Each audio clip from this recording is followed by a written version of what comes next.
Xarici ölkələrə təhsil almaq üçün gedən tələbə namazlarını orada tam və kamil qaydada qılır.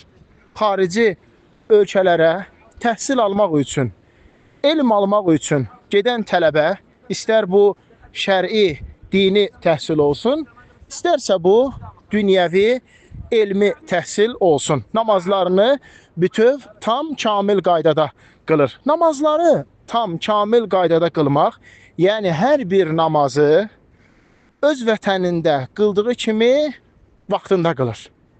Hər bir namazı öz vətənində olduğu kimi vaxtında qılır, sünnətləri ilə bərabər əda edir.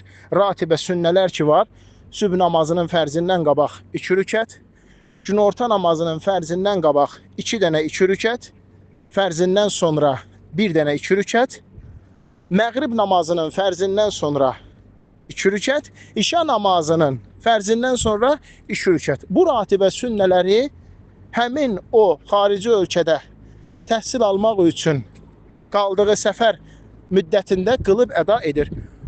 Bu namazlarla yanaşı digər nafilə namazları qılır. Asr namazının fərzindən qabaqki 2 dənə 2 rükət sünnəni, duha namazını, gecə namazını,